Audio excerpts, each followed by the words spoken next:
Today's episode of On the Block with Bryce is, as always, a Jetcat Entertainment production and is brought to you by beer, the crisp, refreshing, ice-cold, and delicious malty beverage that pairs with any occasion and any time.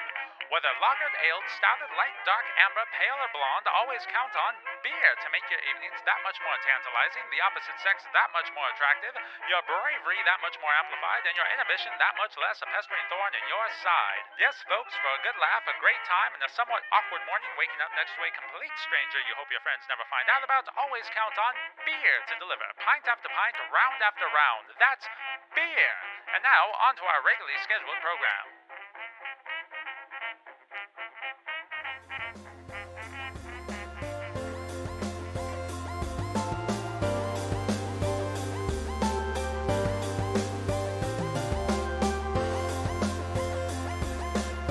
Welcome back.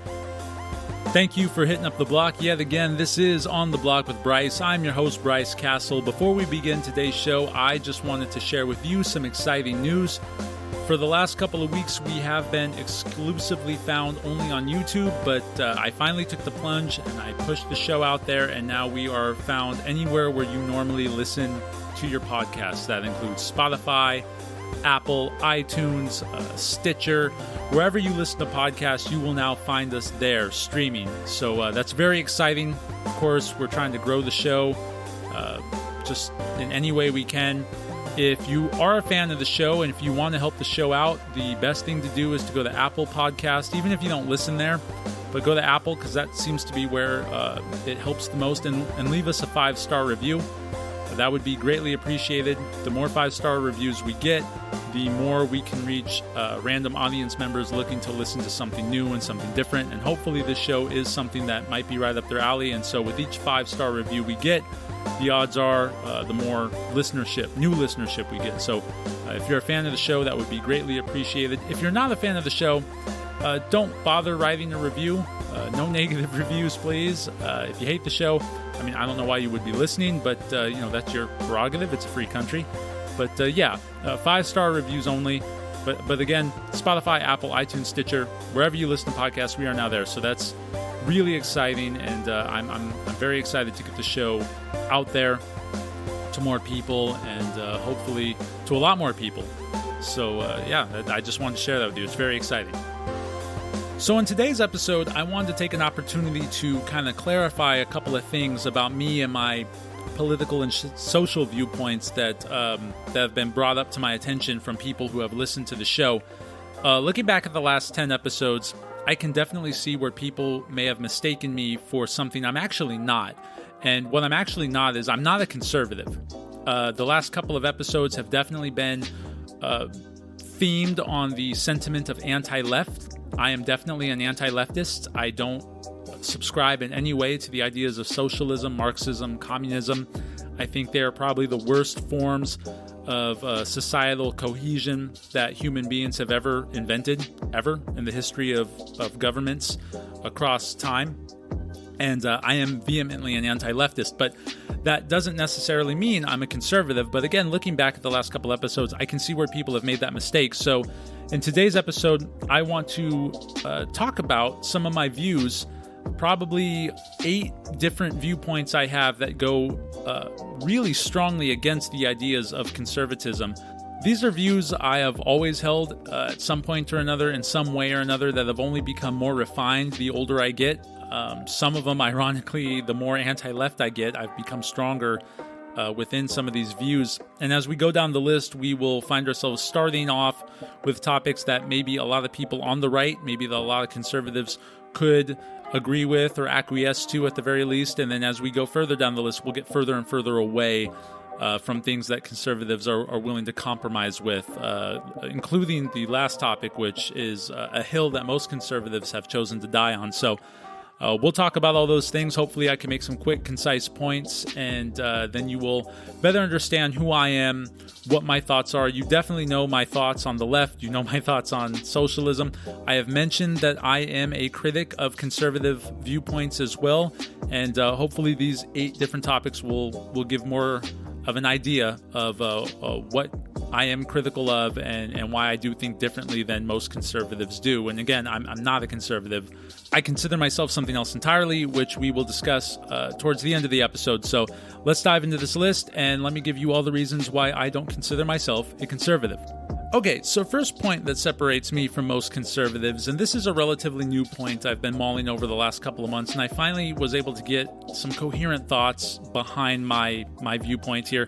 Student loan forgiveness, I think, should be a thing.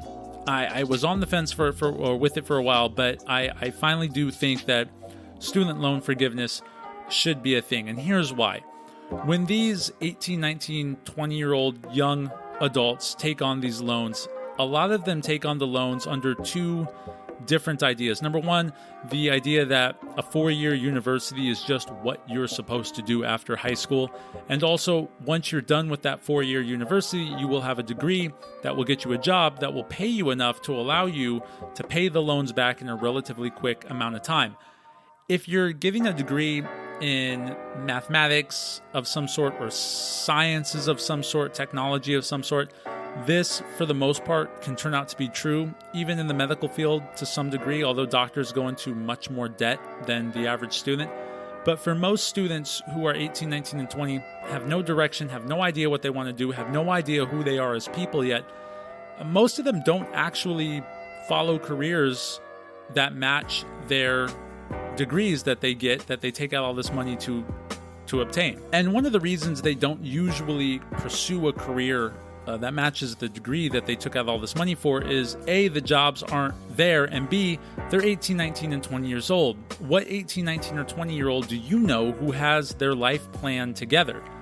I mean, fuck, when I was 18, 19, or 20, I still didn't know which way was left or right, and I think that goes the same for a lot of 18, 19, or 20-year-olds, no matter their background, no matter what type of upbringing they had. I think when you're a young adult and you're getting out in the real world on your own for the first time, you're exploring things, you're discovering things, you're getting to know what life is like as a true individual who doesn't have to answer to parents anymore necessarily and who can make their own decisions. It's like a kid in a candy store. Everything looks so bright, everything looks so good, and you just kind of run through the aisles and you grab at things and you try things and you try to figure out what it is you like and what it is you're about. That's exactly what being an 18, 19, and 20-year-old is. And so the first major decision they make as this young adult, as this young person who really doesn't have any capacity to truly understand what adulthood is yet because they haven't been allowed to get out there and make mistakes, the first mistake they make is $120,000 in loans. That's preposterous, especially considering that they take out the loans to get a degree which, A, they probably won't be interested in once they hit 25 because, as we all know, when you turn 25 and in the process of turning 25, you're growing, you're changing, your mind is expanding, and it's moving in different directions than you were at 17, hopefully, right? But also, the job may not necessarily be there. In fact, a lot of kids have graduated from 4-year university after being promised that there would be a job waiting for them in this degree that they sought, in this degree that they took hundreds of thousands of dollars out on loans for. And then the job wasn't there. They've sued these universities who have promised them these jobs, and they've actually won, which tells me that the student loan program is kind of bullshit.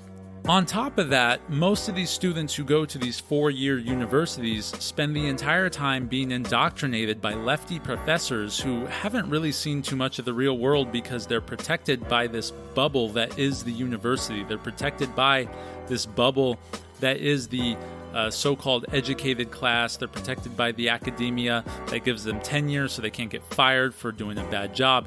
And these lefty professors are indoctrinating these kids to teach them that capitalism is evil and that Western philosophy is terrible and that systemic racism is a real thing and that no matter what they do or where they go, most of them are just victims and there's nothing they can do to get out of it.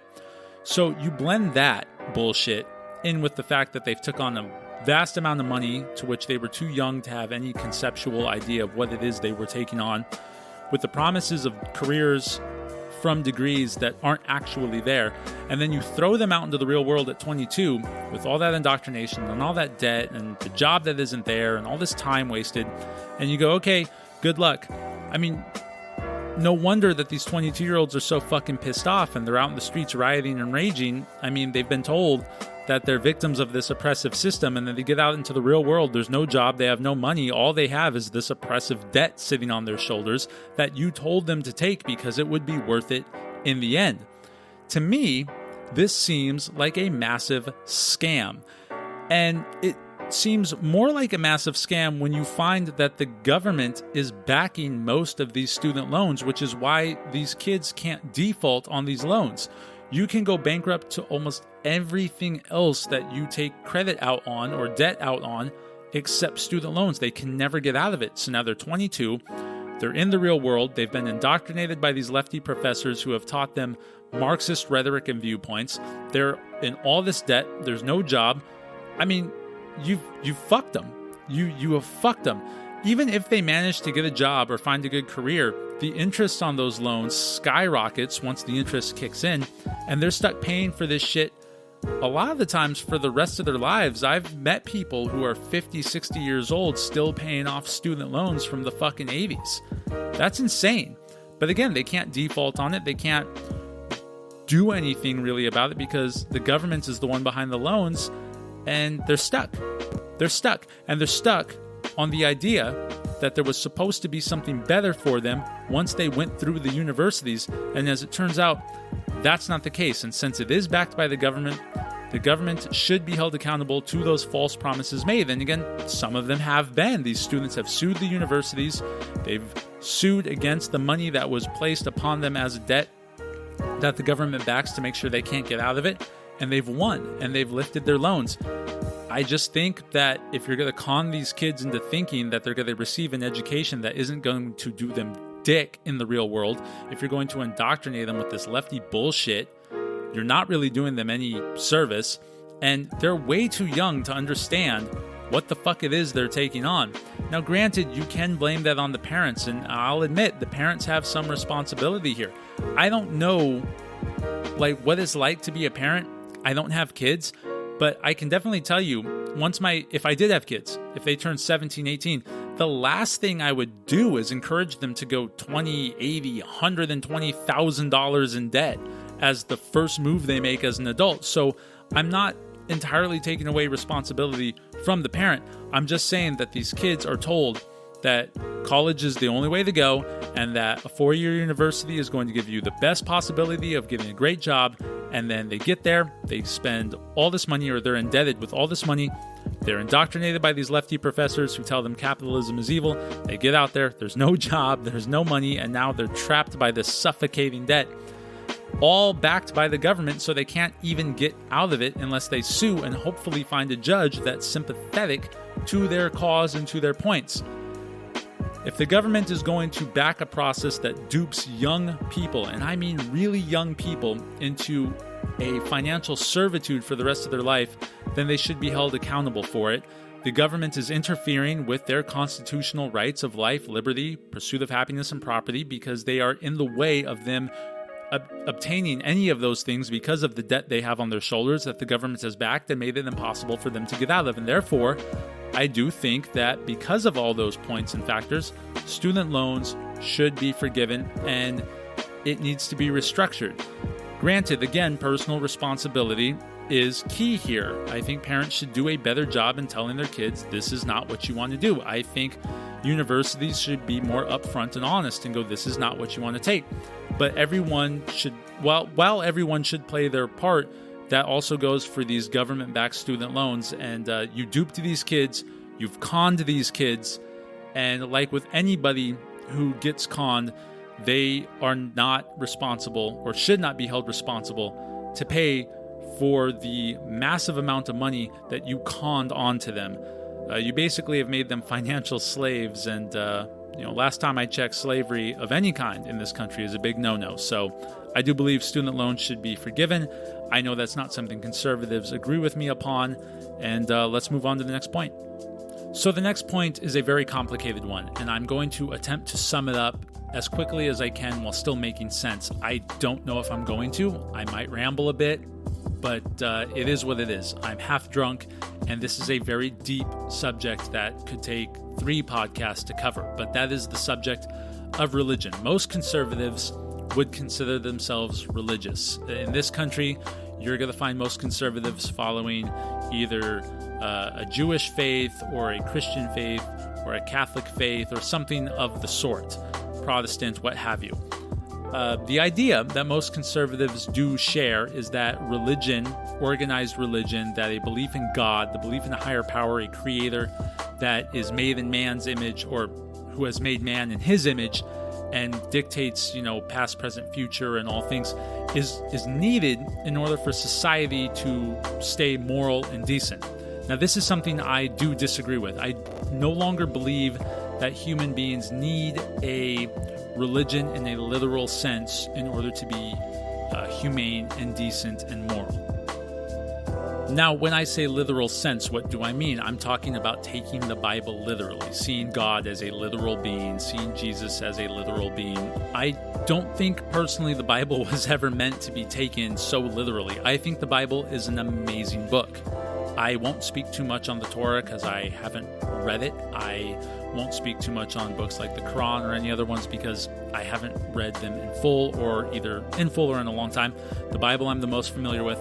I think it's an amazing book. I think it's filled with amazing stories, most of which are borrowed from religions that are older than Christianity, that predate Christianity, some by thousands of years. But the idea of God as a literal being, for me, doesn't work. I think that it makes more sense to see God as a metaphorical being within the story of the Bible.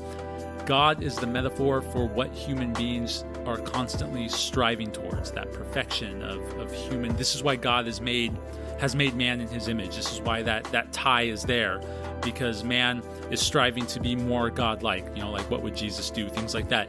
And the Bible is the story of very flawed people trying to become more God-like and trying to be closer to God. That's the Bible. That's the main theme of the Bible, is always men and women trying to be closer to God. And again, metaphorically, what that means is they're trying to obtain a better way of living.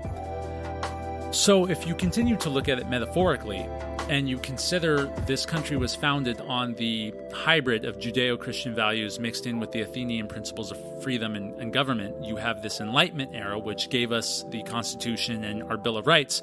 I would say that if we're talking metaphorically, the Bible is a step in the evolution of man's, attempt to be as perfect as possible. I would say we have reached the next step in the evolutionary process of that with this Enlightenment set of principles, especially here in America where we hold those very near and dear. So taking the Bible in a literal sense is no longer necessary because we have evolved to these Athenian/Judeo-Christian principles that make up the Enlightenment. And the Enlightenment, obviously is the belief that each of us are inhabitants of this planet, and as inhabitants of this planet, we have certain rights given to us by nature or by the Creator, God, whatever you want to call it, but that we have a right to say and think what we want, that we have a right to associate with whom we want, that we have a right to protect ourselves. All these things that go on in every creature in nature. Creatures, all of these other animals throughout the planet, they go where they want, they associate with what and whom they want, they do what they want, nothing tells them what to do. Yes, they are run by instincts. We are a little more evolved than that, but the principles are the same, right? We have a right to protect ourselves because animals protect themselves. We have a right to associate and be and do whatever we want to do because that's what animals do, etc. You get my point. And so I think we have reached the next step in that evolutionary process. Now, that doesn't mean religion's not important. I, again, will always give credit where credit's due. I think religion is very important. I think most people are naturally inclined to be religious, and I think it still has a place, even in a literal sense, in our society, because I think people do need it.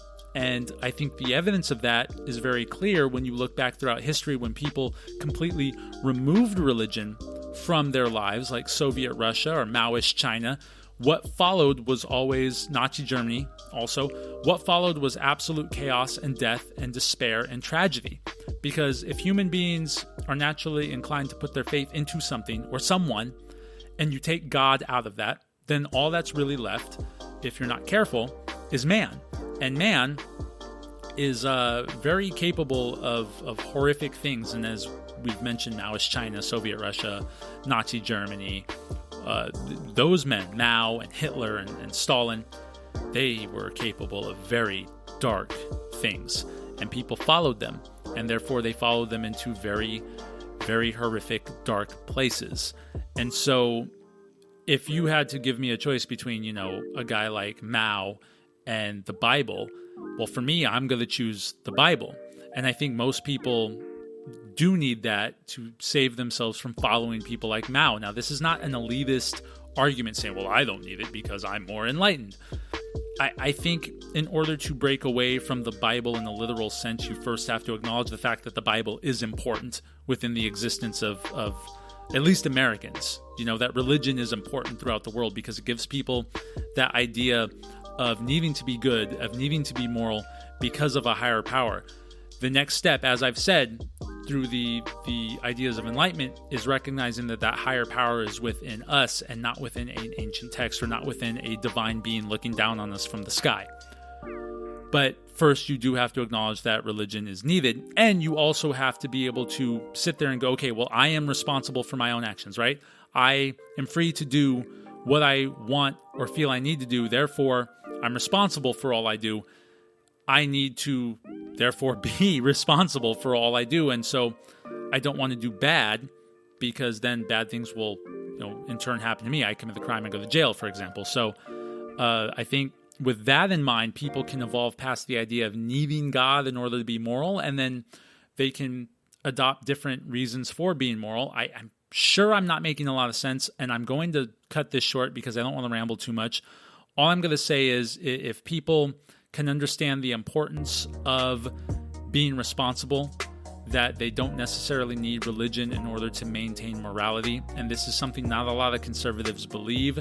It's a point I am not making too well, but this is the best I'm going to be able to do today. So hopefully you've understood this at least a little bit. I know I rambled on a tad with this point, but no, I don't think religion is necessary to create a decent and moral society, so long as society recognizes the importance of religion as a step in the evolutionary process that led us to the ideas of enlightenment, which allow us to continue that path of seeking greater morality, if that makes sense. Okay, now for an easier topic, thank God. Prison reform. Unlike most conservatives, I believe in a strong need for prison reform. Now, what does this mean? There is a phrase in our country that we have had since I can remember, that once people get out of jail, we say that their debt to society has been paid. And what's that mean? What does it mean when you're clear of debt? It means you're free. So the idea that your debt to society, something you owe society because you have wronged them somehow, or if you have done something to them that would require you to go to prison, which, by the way, you break the law, you deserve to go to jail or prison, depending on the crime. I absolutely agree with that. But once you're out, your debt to society is paid. We actually don't hold up our end of the bargain with that as a country, because people who get out of jail, their debt to society isn't paid. They're not allowed to vote if they commit a felony. They're not allowed to even leave the state for an X amount of time. They have to check in with a parole officer. They have to, they have to be clean of alcohol and drugs. All these things. I mean, they're not really free. And so I find this phrase to be problematic. So when I talk about prison reform, I'm talking about the idea of that when people get out, if their debt to society is really paid, then you should allow them to become members again of that society. Furthermore, prison life is very, very rough. The things that people have to do sometimes in order to just survive while they're in prison can be very, very brutal. This includes joining gangs and committing more crimes on the inside just to keep your head above water. Also, when you're in prison, you're around a bunch of other criminals who can teach you how to commit more crimes. So let's put this perfect storm together for a second. You commit a crime, go to prison. A couple years later, you get out.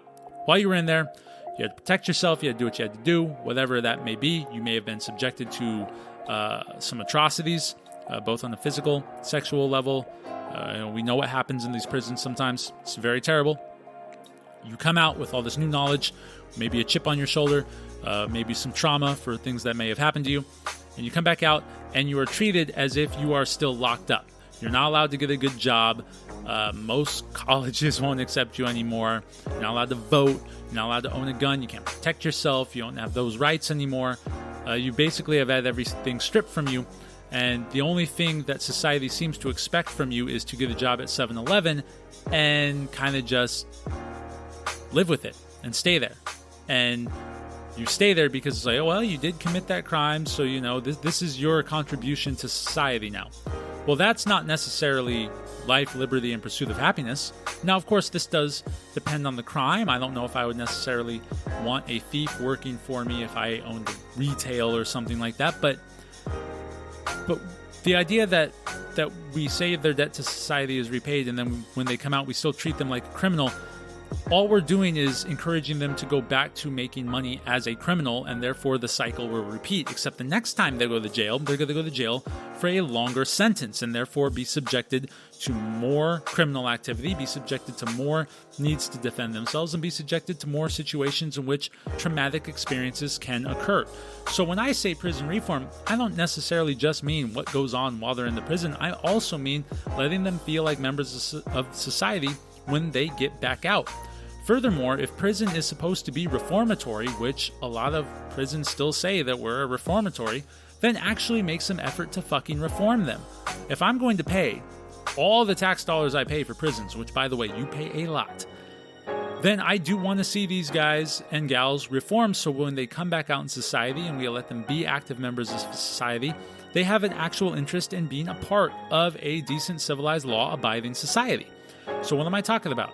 I'm not just talking about 3 hots and a cot. I'm talking about giving them an opportunity to learn a skill so that they can come out here and get an actual job. If we're going to spend that much money on prisons anyway, why not show them that there is benefit to not being a criminal in the first place? Especially when they're young.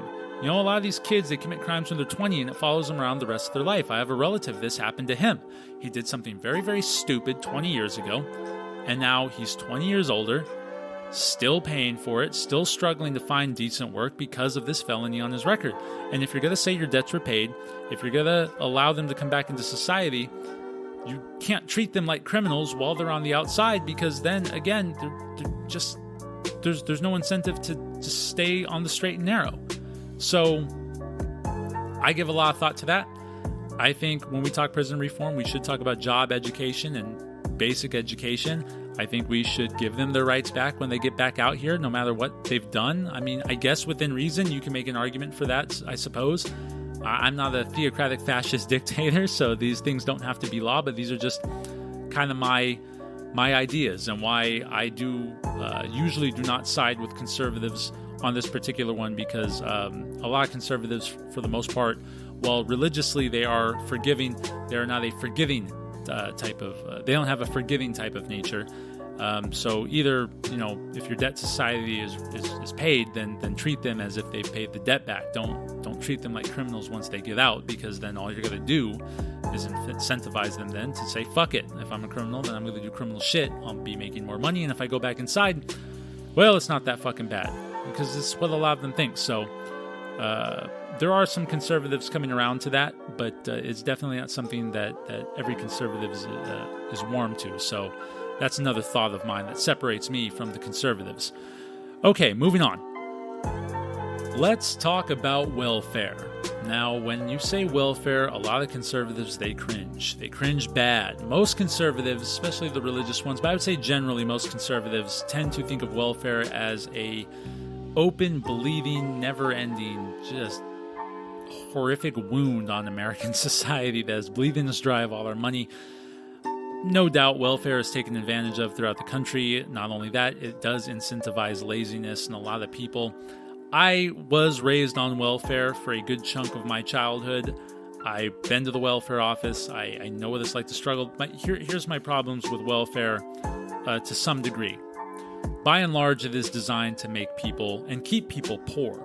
You see, if you're on welfare, if you're a single mom on welfare, you're a single dad on welfare, and you got 3 kids, and you work at a job, but it's just not enough to get by, so they give you some food stamps, they give you some rent help, comes out of taxpayers' money, but, you're getting this assistance, then you're offered a promotion at work. But the promotion at work, while it does come with more money, isn't enough money to supplement or make up for what is being supplemented to you by the government. So if you take the promotion, which in the long run does help you, and it does pay more, but it doesn't pay enough to make up for the food money you would lose from the food stamps and the rent money you would lose from the rent assistance. So you can't take the promotion. You can't take the promotion, which means you're stuck in the same position, which means you're not going to make very much money, and therefore you will continue to be in that state where you need the welfare program and the welfare assistance. In that sense, welfare is very, very bad. And it's something I noticed when I was very, very young, that it is designed to keep people poor. And politicians love this, don't they? Because if you're poor, they can then come to you and say, hey, you're poor, we can give you more money. And then you vote for them. And that's really all they want. They don't actually give a fuck about giving you more money. They don't care about you, but they pretend like they do, so you'll vote for them. And so they use your struggle and being caught in this hamster wheel of poverty in order to take advantage of your vote. They don't do anything for you. You know how I feel about politicians. Anyway, the idea of welfare is a crutch, and it's a very debilitating one. And I understand that, and I agree with conservatives on that point. Here's a point I will make that most people don't talk about.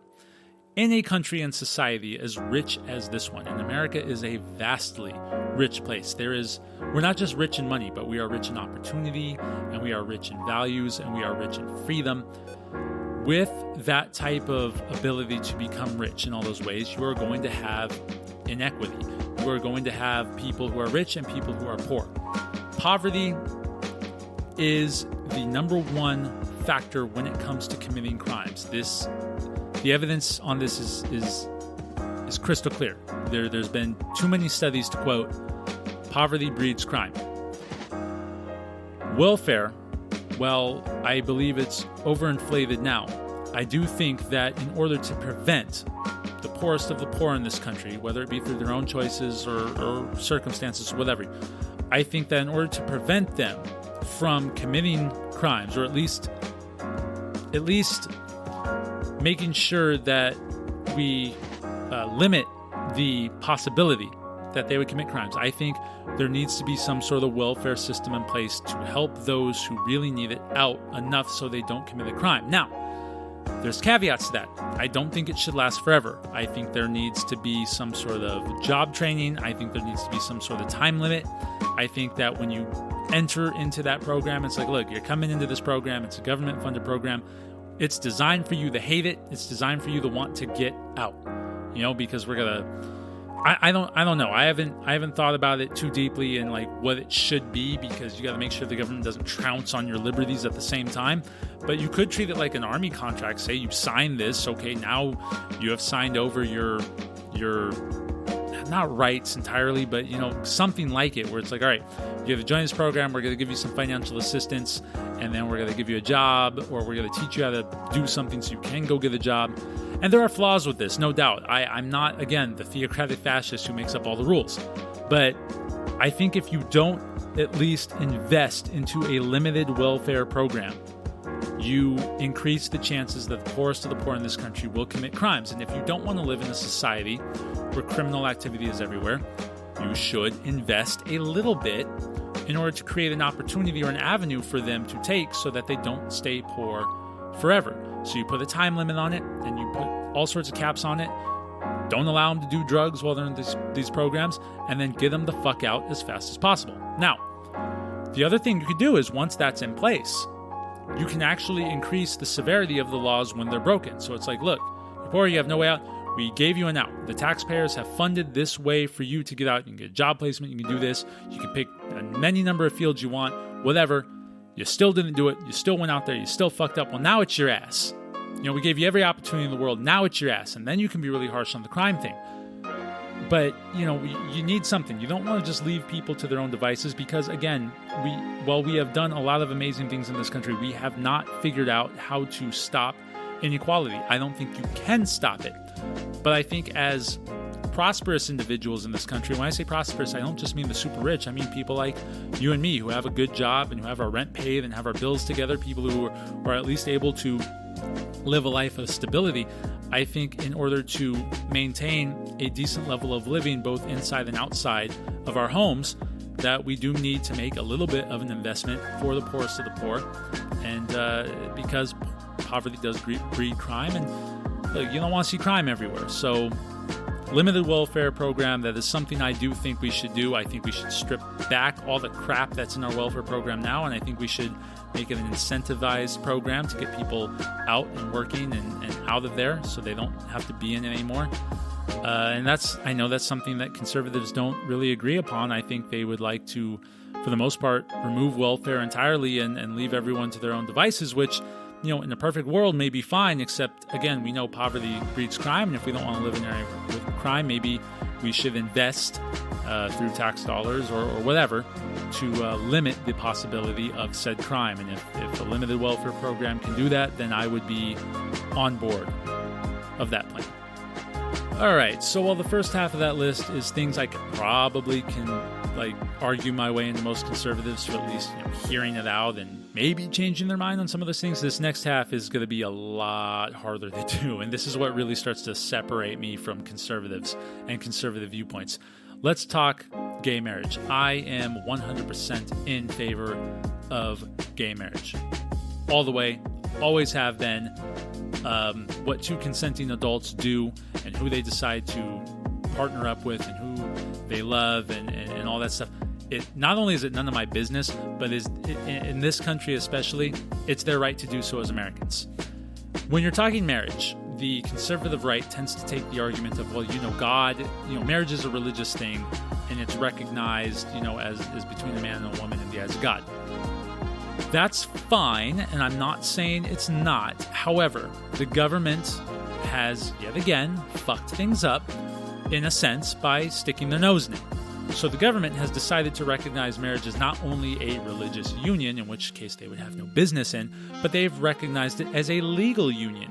And with that legal union comes legal benefits paid out in the form of wills and trusts, in the form of power of attorney in case somebody is sick, in the form of entitlements if there is a divorce or a death of some sort, in all sorts of ways, tax breaks, all the things. So if the American government is willing to, or is recognizing marriage as a legal thing with legal benefit and in some cases legal ramifications for heterosexuals, then because all men are created equal and under the guise of the not only philosophies but laws of the Constitution and Bill of Rights, homosexual couples are entitled to those same benefits. To not entitle them to those same benefits in the eyes of the law would be discriminatory. And we have many amendments in the Bill of Rights at this point that say that is a big no-no, and I agree with that. Both on a moral and a legal level, it is not something the government is allowed to do. The government cannot discriminate against one group of people while benefiting another. If you just made this a religious practice, if the government had stayed out of marriage entirely, then you could make an argument that the church doesn't recognize homosexual relationships as marriage worthy, and then gay couples would just have to bite the bullet. Because I don't think that whether gay marriage is legal or not, which it is, thankfully, but I don't think churches should have to be forced to marry these couples. I don't think a baker should have to be forced to bake a cake for these couples. You have a lot of different options out there. For $80, I can become ordained and marry anyone I want. You have options. You can go do it to a different baker. Again, your rights are only good as long as they don't trounce all over the rights of other people. And so in this case, if you're a gay couple looking to get married and the church doesn't want to do it, and if a baker doesn't want to bake a cake, you gotta bite the bullet on that one because you have other options. If you cram it down their fucking throats, they don't have other options. So you gotta move on and find different choices. But when we're talking from a legal standpoint, again, the government cannot discriminate on who they allow these tax benefits and certain rights to. Now, the other argument from conservatives would be, okay, well, you do that, but then where's the line? What if a guy wants to marry 2 different people or a woman wants to marry 3 different people? Okay, you're right. You do have to have a line somewhere. The bureaucratic nightmare that would come from marrying 3 different people, I don't even need to tell you. I think that would actually create more unnecessary government interference in the lives of people who, if you're polyamorous, most of the time you just want to be left alone anyway. So I don't know if that government interference is definitely something you'd be seeking out to begin with. In Utah, multiple marriages through the practice of polygamy through the Mormon religion is recognized because Utah has widely recognized the Mormon religion as a very big deal out there. But states are allowed to do that, so it does depend on state to state. But outside of, but that's a religious thing again. So outside of religious practices, I don't think the feds recognize multiple marriages. I don't think those Mormon marriages are recognized by the federal government. There does have to be a line in the sand. More than two people can make things complicated, bureaucratically speaking, like I said. And plus, with the way laws work now, if there was a polyamorous couple or a polygamous couple or what have you, you could rearrange things in a legal way in which, everybody involved in that particular union would benefit from things. You can write a trust with their name on it, life insurance with their name on it, hospital, you can give them power of attorney. They could always, consult together if something were to happen to you. I mean, there's all sorts of things you can do now. The tax thing is a little tricky, but I think there's also ways around that. Don't quote me. I'm not an expert in taxes. I would have to consult an accounting friend of mine. But the point I'm making is you don't necessarily need the government's recognition of multiple partners within a marriage, but the government doesn't recognize that with anybody, religious or not. What they do recognize is a marriage between two people. And so if they're going to, again, give tax benefits to one, they have to do it for all. So aside from, the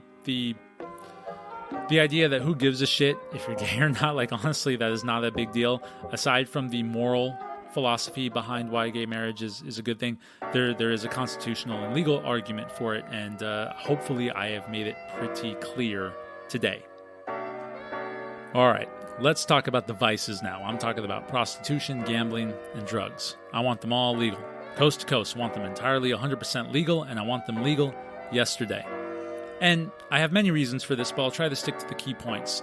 Number one, if prohibition has taught us anything, if the Volstead Act from 1918 to 1933 taught us anything, is that just because you take away the supply doesn't mean you take away the demand. And when the American government outlawed the sale, the making, and the distributing of alcohol in the country, the people still demanded it. So, because it's illegal, who's there to pick up to meet the need of the demand with the supply? Criminals. And that's exactly what happened. All Prohibition did was turn violent psychopaths who are part of mafias, from Irish mob to the Italian mob to the Jewish mob and so forth, turn them into millionaires, multimillionaires with massive amounts of influence that pulled cops in their favor, that pulled judges in their favor. I mean, how detrimental to society do you think that was? You think alcohol was bad? The mob took over the country, literally took over the country to the point where they were asking Lucky Luciano for help during World War II because he had so much power and influence and money. What do you think is worse, alcohol being legal or that? Well, ask the people who had to live through all those drive-bys and fucking mob wars and finding people dead all over the place. They'd take the legalization of alcohol any day. The same goes with drugs and prostitution and gambling now. It's no different now.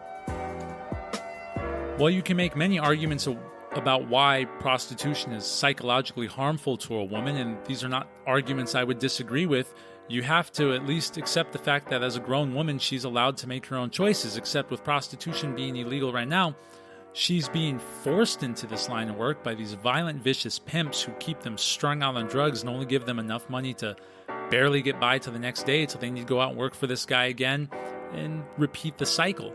These violent pimps, they beat these women, they treat them like shit, they sometimes even grab underage girls and put them to work secretly when no one's watching. That's the dangers of having prostitution illegal. If you legalize it, you can regulate it, you can monitor it, you can keep it safe, hell, you can tax it and make a fortune off of it. Same goes for drugs, same goes for gambling. In fact, let's talk drugs for a minute, because gambling is probably the least dangerous of all of those when it comes to the illegality of it, and most people flock to Vegas or Atlantic City to, kind of fill out their fantasies, and there's plenty of Native American casinos in between. But, just real quick, ask those states how well they're doing because of their casinos. You know what I mean? Like, there's money to be made in casinos, and people who own casinos don't mind paying the high taxes that come with owning a casino because they're making so much goddamn money, they don't know this. So there's a lot of benefit there. But let's go back to drugs. I want to talk about drugs specifically. The war on drugs has been one of the biggest wastes of time, money, resources, energy, effort that I have ever read of in all of human history, especially American history for sure. You're telling me that marijuana, although becoming more legal now, but you're telling me that it's illegal. It's an illegal substance because being high is a bad thing, I guess. I don't know. But alcohol is okay. That Prozac's okay. That Valium and Vicodin is okay. If you were to take heroin out of the equation, alcohol is the most harmful, dangerous drug you can put into your system. It is more addictive than all the other ones. It hits your body with damage harder and faster than any other drug. And yet, it's legal. Marijuana, which, aside from making bored being okay, so you just sit around and fucking get stoned all day, it has healing properties. It calms people down to their anxiety. It cures people of fucking chronic pain. And yet, without any side effects or cancer-causing, risks, it's still illegal. Now, why is this? Now, my theory is pharmaceutical companies don't want it to be legal because it undercuts their profits. And that may be the truth. But there's a lot of morality clauses as to why all these things are illegal too. And as much as I do think that it's important to have morality clauses within a society, if all we're going to do is trade out the awfulness of them being illegal with the awfulness of criminals ruling them, I think we're better off regulating them as a country, as legitimate operating businesses. And I know drugs are bad. Mr. Mackey told me, drugs are bad. Okay, drugs are bad. We know that. But if cocaine was legal, would you do it? Some of you assholes might. But, I wouldn't. I've done my fair share. I don't miss it that much. Legal, illegal, I choose not to do it. I don't want to do it. Same thing with meth or anything else. Weed's legal. I hate smoking weed, so I don't. I enjoy drinking alcohol, so I do. But I'm well aware of the harmful effects that alcohol has on my body if I do too much of it. Hell, if I even do one glass of it. The data is pretty clear on that. But I am a grown, consenting adult. I can make my own choices. And because alcohol is legal, I'm allowed to make that choice, and I will live with the consequences later if I have to. As should everybody else with anything else they do. Legalizing these things will only create more revenue for every state that has them legal. It will make them less dangerous for the people who work within these businesses, and it will normalize these things so they're not seen as such taboo things that everyone wants to do because it's dangerous and you're not supposed to. Now, kids still drink, no doubt, and there's not much we can do about it, but kids are still doing all these other things too. You put age restrictions on it, you tax it, you regulate it, the prostitutes are safer, the drugs are, for lack of a better word, cleaner, and the gambling can be done out in the open where nobody can get shot or robbed or anything like that. Legalize the vices, legalize the vices, legalize the vices. If you're telling me that a fucking pharmaceutical company can have 1,000,000 trillion fucking pills that lead to immediate death as one of the side effects, if you're telling me that those can be legal, how is marijuana not legal? How is cocaine not legal? Seriously. Now, I know people go, no meth, no heroin. Fuck it, make it all legal. You're driving underground, you're just going to make the problem worse. So that is something that me and conservatives don't see eye to eye on. Legalize the vices. All right, here's a weird one for you. Fast food regulations. I would like to see regulations put on fast food. Now, I am not calling for the illegality of fast food. Like I alluded to in my not so well articulated argument for the legalization of drugs, people are going to do what they want to do. Taking the supply away doesn't mean you take the demand away. Here's what I'll say about fast food, though. Like narcotics, like most drugs, like alcohol, like gambling, like things of that nature, fast food is ridiculously addictive. It's addictive because they're allowed to put things in the food that make people addicted to it. I'm not just talking about extra MSG and sugar. I'm talking about chemical compounds they put in the food to make it more addictive. And we already know that fast food is not good for you. Aside from being high in fat and carb content, which, by the way, is what you want to watch out for. If it's just high in fat, it's not that bad. But when you add the carbs in it, it makes it very bad. It's high in carbs. It's high in fat. It's high in sugar. It's designed to fucking kill you. Not to mention all the additives and hormones and fillers they put into it. The thing you're eating at McDonald's is not really made of 100% beef, just so you know. And I think you do know, but you keep going back. And why do we keep going back? Because we're addicted. We're addicted because they put shit in it that makes it addictive. Now, most of our food in America does this, but not to the degree fast food does. More so, fast food sells it for cheap, so people who are malnourished as it is from poverty, they're actually getting worse with the crappy, quote-unquote, food they're eating from, let's say, a Wendy's or McDonald's or Arby's or Burger King. The chemical compounds found in it, if you knew what they were, you wouldn't inject your children with it with a shot in the arm, and yet we allow our children to eat these fast foods sometimes every day of the week. Childhood obesity, of course, has shot up through the fucking roof, and when you are obese, you are more likely to die from obesity-related complications. We're talking about the pandemic of COVID. If you knew the number of people who died per day from obesity-related illnesses in this country, you'd freak the fuck out. You know that little death track counter that CNN likes to show when it comes to COVID? Let's just say that by the end of the year, the obesity-related deaths, man, it would skyrocket past that shit. Skyrocket. We're talking heart disease and fucking liver failure and kidneys shutting down. All obesity caused. Cancers, tumors.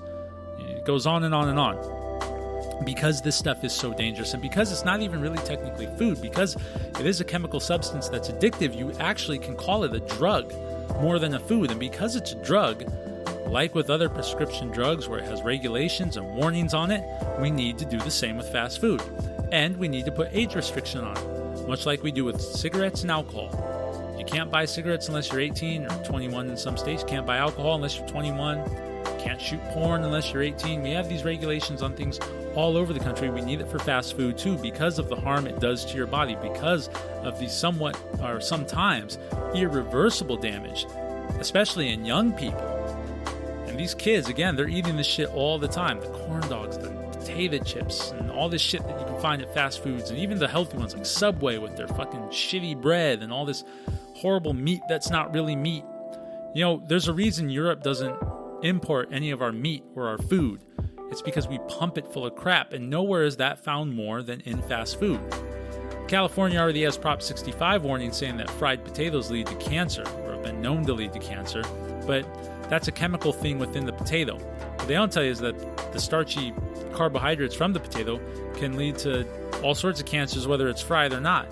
Same thing with that bun you're eating or the fucking quote-unquote meat you're eating. And with that being said, because it's that harmful and because it's that addictive, because it's like cigarettes, you need to put an age restriction on it and you slap a label on it. Now, conservatives, of course, will say that this is interfering in a major way with industry and you're not allowed to do that and you're,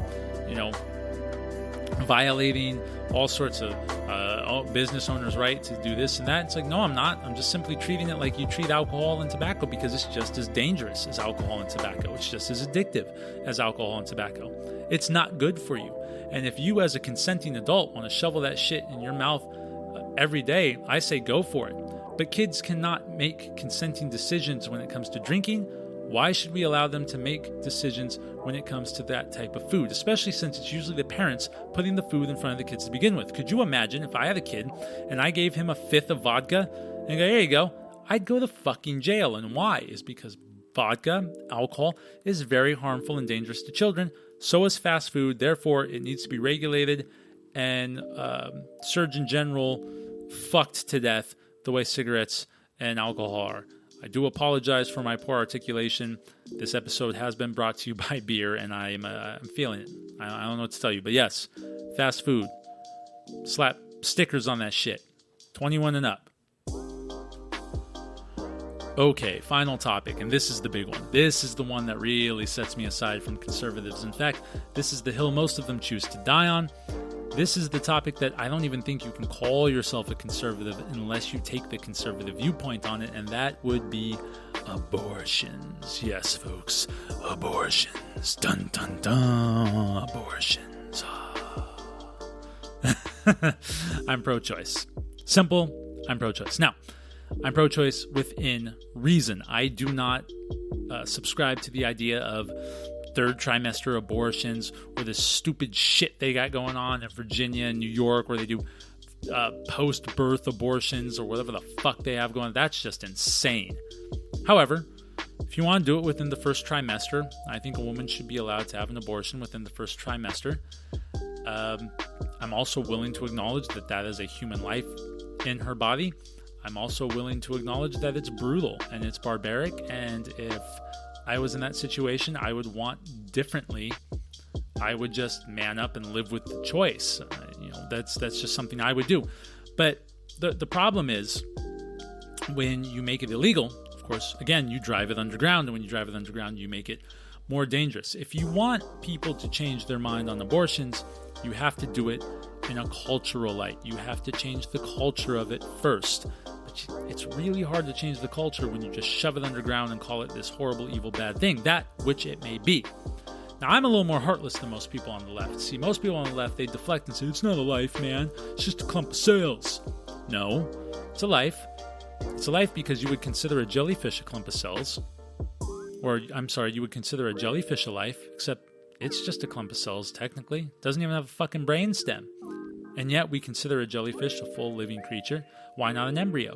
Same thing goes with microbial organisms and water bears and all that stuff. So why not an embryo? I'm just willing to accept the fact that it's something we do. I'm willing to accept the barbarity of it because I know the alternative is that much worse. Now, that doesn't mean I don't think we should culturally try to change it to a point where we can legally change it. Culture dictates law. So maybe conservatives should do a better job in explaining why abortion's so bad. It's not that hard to make that argument. Again, I haven't heard an argument against it that I can really sit there and go, no, conservatives, you're wrong. I'm just willing to accept the barbarity of it because I don't want to see it become illegal and thus become more harmful overall. The other reason I support first trimester abortions is this. If a woman's not able to take care of the kid, yes, she should have made better choices, without a doubt. And maybe that baby doesn't deserve to pay for those choices. Except if she has the baby and she gives it up for adoption, then that baby's paying for those choices in a much different way, and in a way I would argue is far more brutal than a simple abortion.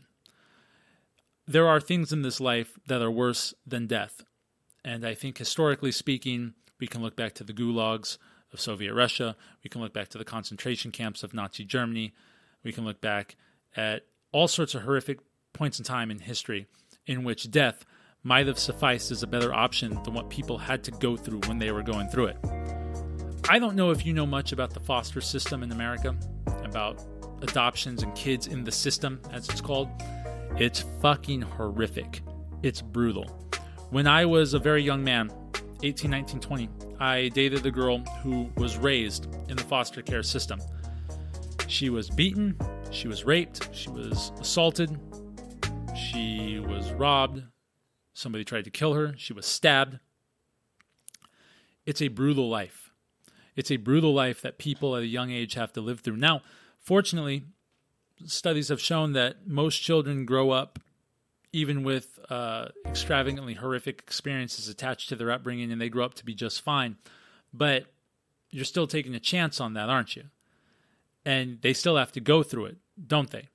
When you sit there and say that that woman should have the baby and give it up for adoption, you are more than likely cursing that baby to an existence far more painful and egregious than death. And with that being said, it's hard for me to sit there within the first trimester and be like, no, you can't abort this baby, even if she's willing to give the baby up already, to which that baby would suffer a lot of horrific things. More horrific than death, I would say. And so, with that in mind, as long as it's within the first trimester, I would say it's okay. I'm okay with it. But I think we should culturally move to a position to where we accept that it's not okay as a whole. I think we should be more accepting of the fact that young girls want to have sex because, I'm sorry, conservatives, but young girls like to fuck. They're human too. And young people in general like to fuck. A lot more than old people, that's for sure, for the most part. So the best thing we can do, much like conservatives say with guns, right? Guns are always going to be around. People are always going to have guns. We need to educate people. Okay, so let's educate young people. Let's educate people generally on sex. You know, most people don't know how to put on a condom the right way. Most people don't even know their way around the opposite sex's anatomy. Now, of course, you could sit there as a staunch conservative and be like, well, then they shouldn't be fucking anyway. Yeah, but they don't know because you're not teaching them. So why don't we all be responsible adults, and when the time comes, we tell our kids what's what? Now, each parent is free to make their own decision in how that conversation happens and how much leeway they allow. I'm not encouraging to let teenagers go do whatever they want. Of course, that's disgusting, but we have to be realistic with our expectations, don't we? If you keep people deprived of knowledge regarding sex and what it is and the consequences that can come with it in regards to early young pregnancies and things like that. If you keep people from that, then they find out the hard way. And if they find out the hard way, they're going to panic and seek a solution that is just as quick as the poor choices they made to have sex without a condom in the first place. And so if you want to stop abortions, you have to change it culturally. Until then, until you better educate young people on sex, what it is, what it can do, and all that, until you come up with a better solution than just driving it back to the underground where it becomes more dangerous, until you can come up with a better solution of damning a kid who's adopted into a life of absolute fucking misery for the most part, you're going to have to accept the fact that there are things in this life worse than death, and we shouldn't subject people to them if we don't have to. And maybe that's not a clean, amazing answer. I don't think it is. But this isn't a clean or amazing subject, so everyone's going to have to walk away from the table a little uncomfortable. Drawing the line at the first trimester, I think, does that. And listen, be responsible with yourself.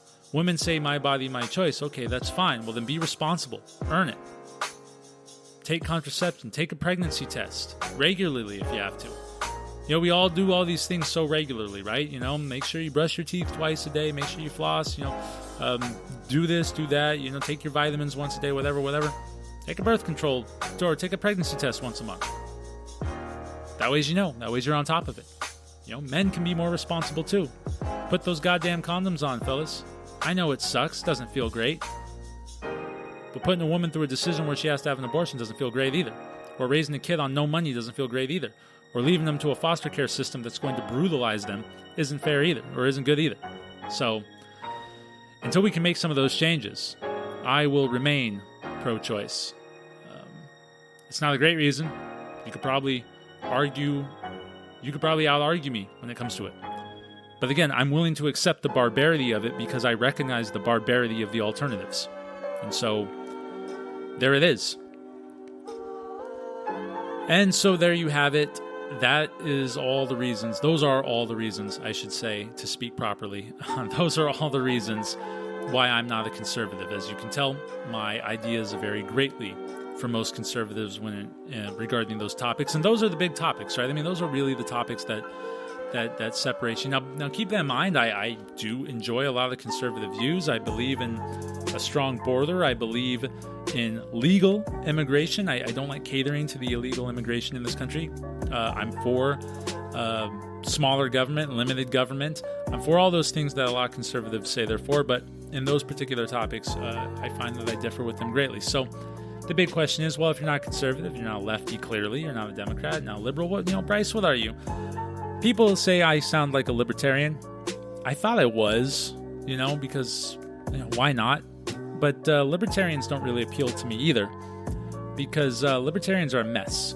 I have never seen a libertarian talk without 6 other libertarians accuse them of socialism or fascism.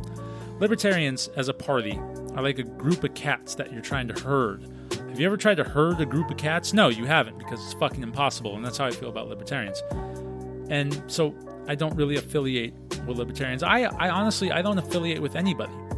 If you read the Constitution, if you read the Declaration of Independence, and if you read the Bill of Rights, and if you read some of the letters between these founding fathers during the late 18th century, you'll find that this country wasn't really designed for political parties. If I had to call myself anything, I would call myself a constitutionalist in the fact that I believe in what the Constitution portrays this country to be, or what it can be. You see, the document may be 250 years old, but human nature has stayed relatively the same, so these laws are still good as far as I'm concerned. These methods in which the government runs are still good as I'm concerned. Now, of course, everyone's ignored it for 200 years. It's become overinflated, but aside from all that, political parties were seen as a poison in the early days of this country because they knew what would happen, the founding fathers, that one political party would rise above the rest, or maybe 2 or 3 would rise above the rest, and then you just had this massive just political machine running to sustain itself, and fuck the voters and fuck the people of the country. It's whatever they need to stay alive. And we see that with Democrats and Republicans now. And so I am like George Washington in that sense. He didn't have a political party, and he didn't believe in political parties. He thought that they would be dangerous, and they are. And they were back then as much as they are now. And so I don't have a party. I believe in the representative democratic republic that is America. because that's what we are. People say we're a democracy. We're not. I believe in voting for the guy who has the best idea at the time for where I live. Now, keep in mind, your needs in Arizona might be different from the person's needs in South Carolina. That's the point. And the ideas and the need for certain ideas will change.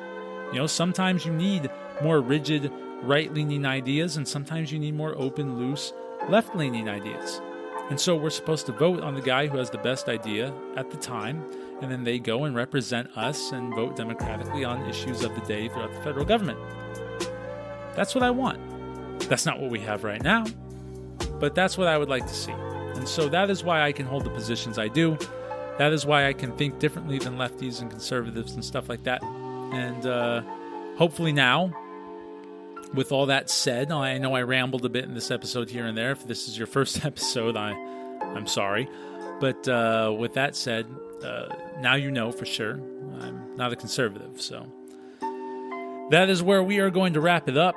That is the longest episode I've done in a while, but that's okay. I hope I've made my points at least clear enough to, for you to know I'm not a conservative, and we will go back to shit-talking the lefties and all their erratic behavior and Orwellian-style takeover of our country, because we really are living in the prelude to 1984 right now. It's just fucking unbelievable. We'll go back to all that. I still owe you a part 2 on the examples of exploitation in this country this year, and I think we're going to do a Halloween episode. I think we're going to leave all this politics behind and do a Halloween episode next week, so be on the lookout for that. Okay, I've taken up enough of your time. I'm not a conservative. Now you know. This is On the Block with Bryce. Thank you for tuning in, and we will catch you next time. See ya. Thanks again for tuning in. Information on today's background music can be found in the description. On the Block with Bryce can now be found on all of your favorite streaming sites, including Spotify, Apple Podcasts, Stitcher, Amazon, and anywhere else you listen to podcasts. The video version is still available on YouTube as well. If you enjoyed today's episode, be sure to subscribe wherever you're listening from to stay up to date on all our future releases, and feel free to join the conversation by leaving a comment. Want to help the show out? A 5-star review on Apple Podcasts is the best way to do this. Even if you don't stream the show from there, leaving us a 5-star review specifically on Apple Podcasts is the best way to help us out and would be greatly appreciated. We can also be found on Facebook and Twitter at Bryce on the Block. On the Block with Bryce was recorded at Beer and Bourbon Studios, Maricopa County, Arizona, and is a Jerk Cat Entertainment production.